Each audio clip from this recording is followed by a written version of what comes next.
Hello students, we are going to start BK lecture part 3. Okay.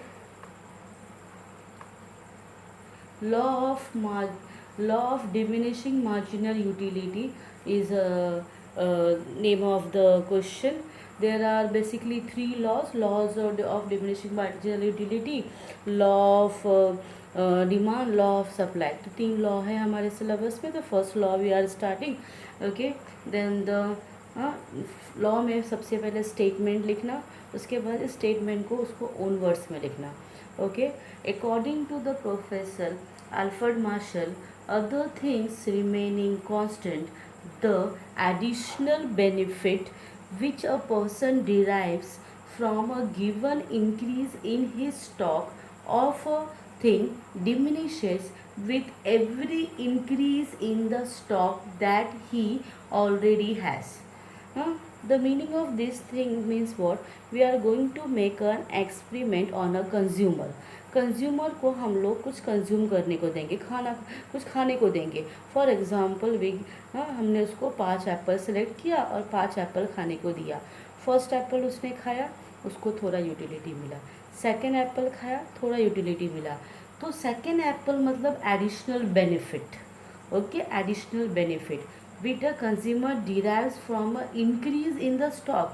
increase in the stock मतलब 1 Apple, 2 Apple, 3 Apple हम increase कर रहे हैं. Okay. जब उसने पहला एप्पल खाया तो उसको थोड़ा उसका भूख कम हुआ, हंगर कम हुआ. सेकंड खाया तो थोड़ा और कम हुआ. थर्ड खाया तो और कम हुआ. फोर्थ तो उसको चाहिए ही नहीं. फिफ्थ एप्पल तो बिल्कुल नहीं चाहिए. तो what the Alfred Marshall is saying, when we consume an additional unit, the marginal utility goes on decreasing, diminished with an every increase. जैसे जैसे हम यूनिट कंज्यूम करते हैं तो हमारा यूटिलिटी कम होता जाता है.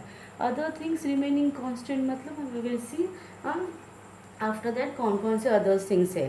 तो at an every additional unit which a person consume his utilities goes on diminishing. उसका यूटिलिटी कम होते जाता है. And that we are going to prove in this. That is a law of marginal utility. हम prove करेंगे कि एक Apple खाने के बाद दूसरा खाते हैं, तीसरा खाते हैं तो हमारा यूटिलिटी कम कम होते जाता है. Okay, that is a law of. तो लॉ में सबसे पहले स्टेटमेंट, फिर स्टेटमेंट को ओन वर्ड्स में एक्सप्लेन कर देना. After statement there is a assumption of law of diminishing, DMU बोलते हैं, law of DMU. assumption means what? we are going to assume something. हम लोग कुछ assume करेंगे कि ऐसा होना चाहिए. तो assumption देखना, ऐसा एजम्पशन करेंगे, एज्यूम होना चाहिए. प्रैक्टिकली तो पॉसिबल नहीं है. तो assumption. Rationality. Now the first thing is that whatever the consumer on which we are going to prove this law of diminishing marginal utility should be a rational consumer, normal consumer होना चाहिए, irrational नहीं होना चाहिए. Example, once upon 2 person में ऐसा शर्त लगा था कि एक टाइम पे कितना वड़ा पाव खा सकते हैं. तो दोनों में शर्त लगा. एक पर्सन ने at a one time 20 vada pav खाया. Now that person is not a rational consumer. National person तो नहीं, रैशनल पर्सन तो नहीं है. एक टाइम 20 वड़ा पाव खाना नॉर्मल पर्सन को पॉसिबल नहीं है. तो what Alfred Marshall is saying that consumer should be rational. अगर इरेशनल होगा तो ये लॉ एप्लीकेबल नहीं होगा, उसका यूटिलिटी इंक्रीज होता जाएगा. तो that person should be a rational. Next assumption is a cardinal measurement. वो हमने देखा था कि utility can not be measure in numbers, but for the law purpose we have assume that utility we will measure in terms of numbers. 1 apple से 10 unit मिला, second Apple से 8 ही मिला, तो हम कार्डिनल में नंबर्स में मेजर करेंगे. Next, homogenetic. Homogenetic means what? All the unit of commodity what we are going to use or we are going to consume, that should be homogenetic. Homogenetic means what? Shape, size, color, taste वो unit का same होना चाहिए. Apple एक ही size का, Apple एक ही colour का, एक ही weight का, एक ही टेस्ट का. Practically it is not possible कि कोई commodity same size, shape and weight का होगा. बट वी हैव एज्यूम्ड हाँ, अगर टेस्ट बदलता रहा तो यूटिलिटी विल नॉट डिक्रीज, तो taste should be same, size भी सेम चाहिए, तो एजम्पशन है। Okay, next is a continuity, there should be a no gap between the two units. एक हमने चपाती मॉर्निंग में खाया, फिर एक आफ्टरनून में खाया, एक इवनिंग में खाया, हाँ, तो हमारा लॉ एप्लीकेबल नहीं होगा, यूटिलिटी हमारा डिक्रीज नहीं होगा। तो there should be a no gap between the units. Continuous consumer को ये यूनिट कंज्यूम करना है, then only our utility will go on decreasing. Next, reasonability. Reasonability means what? Whatever the commodity is consumed should be of reasonable size. Okay, reasonable size मतलब example लेते, one person is thirsty, अभी उस person को हम लोग spoon से, अगर spoon से हमने वाटर दिया तो स्पून से हम पानी उसको फीड कर रहे हैं, तो क्या होगा, यूटिलिटी उसका इंक्रीज होगा कि डिक्रीज होगा, इंक्रीज होगा। रिजनेबल साइज चाहिए। हाँ, ग्लास ऑफ वाटर दो, then we can use this law of DMU। अगर उसको भूख लगी है तो चपाती का एक एक टुकड़ा हम उसको दे रहे हैं, हाँ, तो that time that chapati, that commodity is not of reasonable size, so our law will be not applicable. So whatever the commodity we are consuming, the consumer consume, should be of a reasonable size. Next, constancy, constant, that means what? Other things constant, other things constant मतलब का क्या, consumer का income constant होना चाहिए, test constant होना चाहिए, habit, choices, likes, dislike, ये constant होना चाहिए। अगर कांस्टेंट नहीं होगा तो यूटिलिटी हमारा क्या होगा, यूटिलिटी हमारा डिक्रीज होगा। Practically not possible, but assume किया है कि उसका इनकम, हाँ, income, taste, like, preference same होना चाहिए। Okay, next is a divisibility. Divisibility means what? This law is applicable only to the product, only to the commodity that is divisible, जिसको हम divide कर सकते हैं, उसी commodity को यूज़ करेंगे। Now this commodity will be not useful, for example car, एक car दिया, दूसरा कार दिया, तीसरा कार दिया, तो कंज्यूमर का यूटिलिटी डिक्रीज नहीं होगा, उसको और चाहिए। तो this law is only use, is assume that should any commodity of the divisibility होना चाहिए, उसको हम डिवाइड कर करके दे सके, ऐसे कमोडिटी हमको यूज़ करना है। Okay, now single whatever the commodity we are using for assumption for the law should be of single one. Why? Because the consumer का बिहेवियर होता है कि कोई एक कमोडिटी से वो मल्टीपल यूज़ करे, अगर वो मल्टीपल यूज़ करेगा तो हमारा DMU एप्लीकेबल नहीं होगा। ओके, तो अगेन पहले हमने स्टेटमेंट लिखा, फिर उसका हम लोगों ने क्या लिखा, हम लोगों ने उसका, फिर हमने उसका मीनिंग लिखा, और अभी हम उसका एजम्पशन कर रहे हैं, रैशनल होना चाहिए, इरेशनल नहीं। कार्डिनल मेजरमेंट इन नंबर्स, होमोजेनेटिक मतलब same size, shape and colour, continuity, gap नहीं होना चाहिए, रिजनेबल साइज में यूनिट कंज्यूम करना है, income, likes, dislikes should be same, this commodity should be a divisible, and the commodity should have only a single use, not a multiple use. Next law में हमारा 2 हो गया। अभी next चाहते हैं हम शेड्यूल एंड डायग्राम कंपलसरी करना है। तो हमने कमोडिटी एक्स लिया, ऑरेंजेस सपोज 1 2 3 4 5 6 7 कमोडिटी हमने लिया, 7 एप्पल्स लिया। फर्स्ट एप्पल खाया तो यूटिलिटी कितना मिला हमको, 10। तो हमने क्या किया है, on the x axis commodity measure किया है, और मार्जिन यूटिलिटी हमने वाई पे मेजर किया है। जब 1 यूटिलिटी हम कंज्यूम कर रहे हैं, हाँ, 1, जब हमारा एक्स कमोडिटी कंज्यूम हो रहा है 1, तो कितना यूटिलिटी मिल रहा है, 10।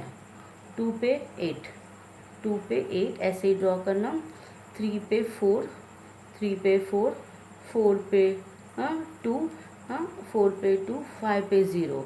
अभी 4 कमोडिटी कंज्यूम करने के बाद कंज्यूमर का पूरा पेट भर गया, अभी उसको नहीं चाहिए, तो यूटिलिटी क्या हो गया हमारा, 5 पे 2, 6 पे 0 हो गया। 6 पे कैसी एक्स एक्सिस को कट कर दिया, अभी उसको बिल्कुल नहीं चाहिए, फिर भी उसको हम 7th यूनिट कंज्यूम करने को देंगे, तो उसका यूटिलिटी क्या हो जाएगा, नेगेटिव जाएगा, नेगेटिव में गया। ओके, तो ये शेड्यूल बनाना है, कोई भी फिगर्स याद रखना, उसको ही एक्सप्लेन करना है, फिर इन दोनों डायग्राम को एक्सप्लेन कर देना। Okay.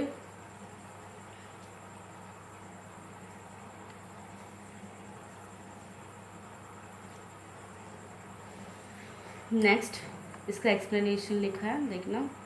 In the about diagram units of commodity X are measure on the x axis, जैसे हमने किया था। Marginal is measure on the Y axis.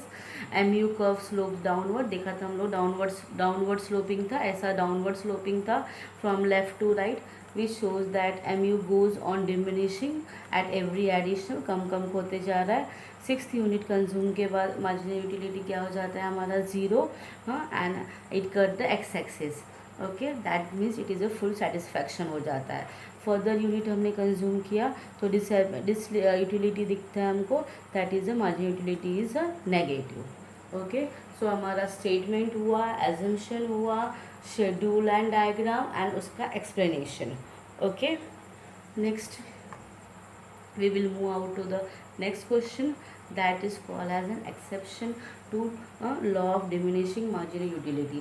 Exception means what, that this law is not applicable to the following को हमारा law applicable नहीं होता, हाँ।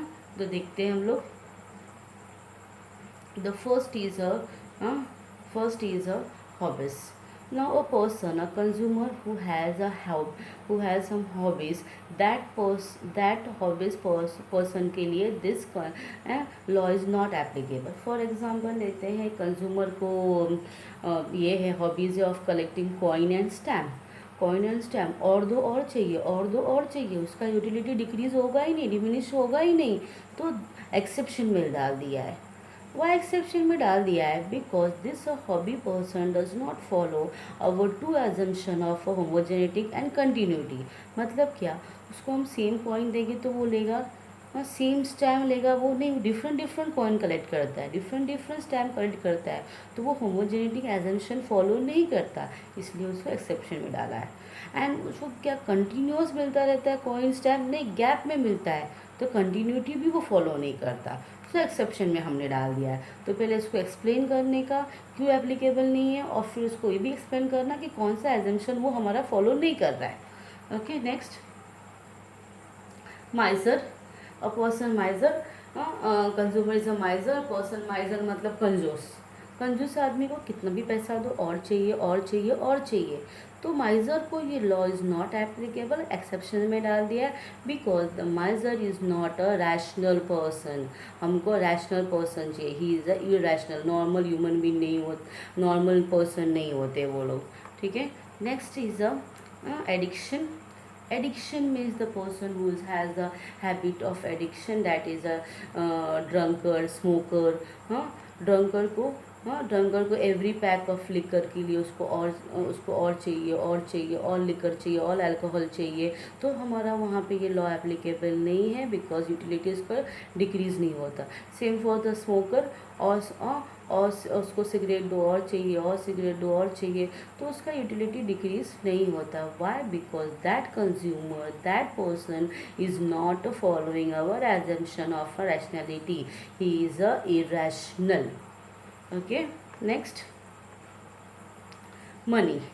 Now this law is not applicable to money, वो तो हमें सभी मालूम है कि हमारा जो भी मनी का जो भी हमारा यूटिलिटी है, दैट नेवर डिक्रीजेस, और मनी दो और चाहिए कंज्यूमर को, और मनी दो और चाहिए, तो एक्सेप्शन में डाल दिया है मनी को, because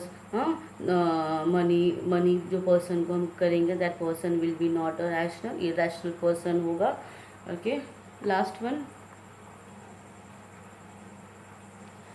power. Now this law is also not applicable to the person who has a more power, luster, उसके पास है ज़्यादा पावर्स है, उसको और पावर दो और चाहिए, तो उसके यूटिलिटी डिक्रीज नहीं होगा, तो this is not applicable to a person who has a power, okay, because he is not following the वो power following the law.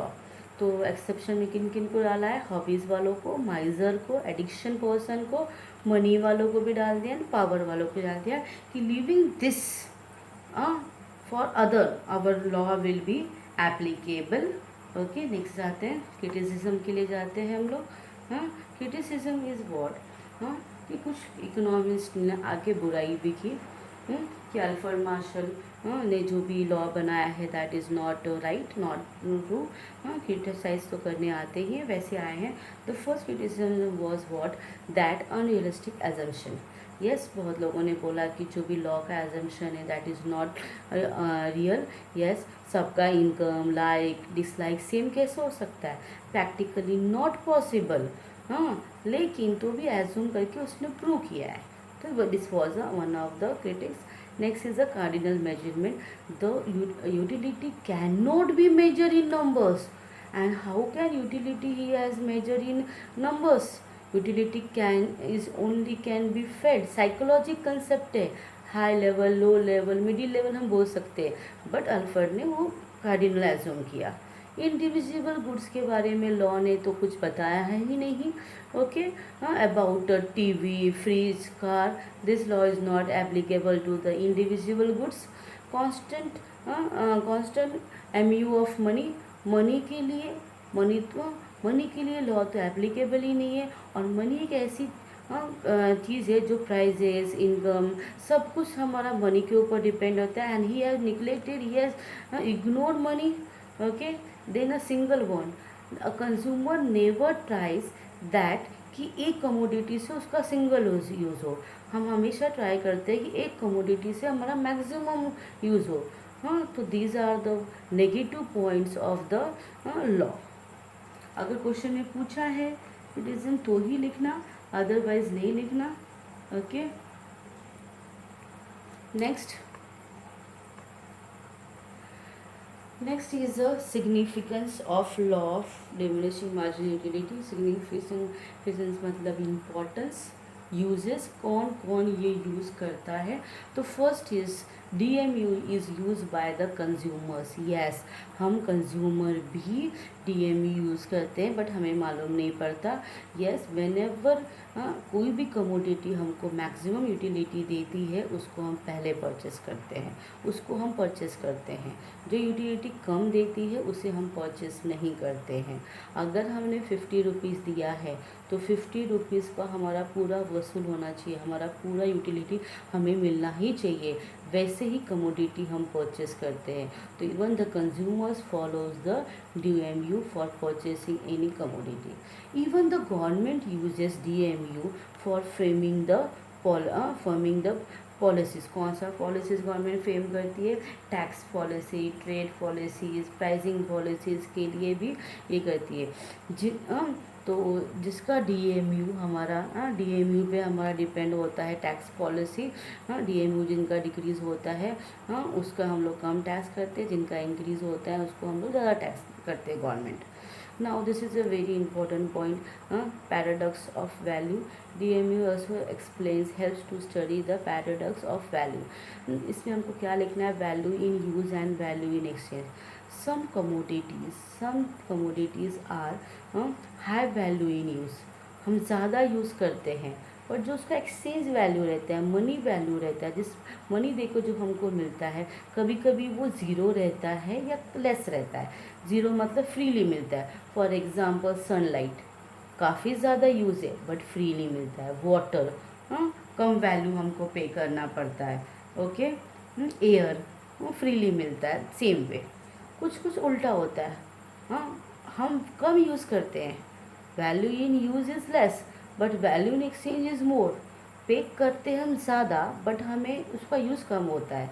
For example gold, diamond, exchange value high है but use हम कितना करते हैं, कम करते हैं। Basis for law of demand, our next chapter है हमारा demand. Whenever we study the utility, law of utility, then only we can study the demand. For example the consumer purchase the commodity more का sign देखना, when the prices are less, and when purchase less when the prices are more. Okay, तो utility पे हमारा depend होता है हम basis of demand. The consumer purchases more when the more units of the goods more and its marginal value decreases. Okay, अगर तुमने देखा होगा ऑनियन के प्राइसेस बढ़ जाते हैं तो हम लोग क्या करते हैं, कम परचेस करते हैं। सेम वे अगर प्राइजेस कम हो गए ज़्यादा परचेस करते हैं हम लोग। तो यूजेस कंज्यूमर को यूज़फुल है, गवर्नमेंट को यूज़फुल है, paradox of values and bases of demand. तो यहाँ पे हमारा लॉ ऑफ डिमांड ख़त्म हो गया है। बट जनरली एग्जाम में this comes for 4 marks and 8 marks. अगर 4 मार्क्स के लिए पूछा तो right statement, schedule, diagram and assumption, बस हो गया। 8 मार्क के लिए पूछा तो एक्सेप्शंस भी लिख देना। सिग्निफिकेंस अलग से आएगा, क्रिटिसिज्म अलग से आएगा। Next is the relationship between a marginal utility and a price. Price and marginal utility का रिलेशन देखते हैं। ओके, यूनिट्स लिया है हम लोगों ने, कमोडिटी लिया है, 1 to 6 कमोडिटी लिया है। और MU मार्जिनल यूटिलिटी, 1 कंज्यूम किया तो 10 मिलता है, 2 कंज्यूम किया तो 8, 3 कंज्यूम किया तो 7, 4 कंज्यूम किया तो 5, 5 कंज्यूम किया तो 3, 6 में 1, क्योंकि पूरा हमारा यूटिलिटी ख़त्म हो गया, अभी नहीं चाहिए। एक यूनिट में एक यूनिट ऑफ यूटिलिटी को कितना हम पे कर रहे हैं, 10 रुपीज़ पे कर रहे हैं। तो 10 के लिए 100, 8 के लिए 80, 7 के लिए 70, 5 के लिए 50, 3 के लिए 30, 1 के लिए 10। ओके, बट ये हमारा ऐसा प्राइस है, इतना हमको प्राइस यूटिलिटी होता है। बट मार्केट में उसका प्राइस कितना है, 50 रुपीज़। जब 100 रुपया यूटिलिटी मिल रहा है तो हम 50 दे रहे हैं। Margin utility is greater than the price, yes we are happy. कम हो, हमको ज़्यादा यूज़ हो रहा है, प्राइस कम पे कर रहे हैं। 80 is greater then 50, yes consumer is happy. 70 भी ग्रेटर है, 50 इक्वल है, सेटिस्फैक्शन हो रहा है, जितना दे रहे उतना पूरा पैसा हमारा वसूल हो रहा है। But here the consumer is not willing to pay ज़्यादा करना पड़ रहा है और उसका यूजेस यूटिलिटी हमारा कम है। ओके, इसको ही हमने लिखा है पॉइंट्स में। Okay, utility units which a consumer willingly buys because marginal utility is greater than the price is called as an intra marginal units। MU ज़्यादा था, प्राइस कम था, उसको बोलते हैं intra utility at which the margin utility becomes equal to market price. दोनों जब same हो गए, that is called as an consumers equilibrium, satisfaction, पूरा सेटिस्फैक्शन मिला। Then unit at which the rational consumer is not willing to buy, उसको purchase नहीं करना है, and consume where he has to pay more than the utility are called as an extra marginal unit। okay, this question is not so important, objectives में आ सकता है। okay, okay students, thank you, we will meet in the next lecture।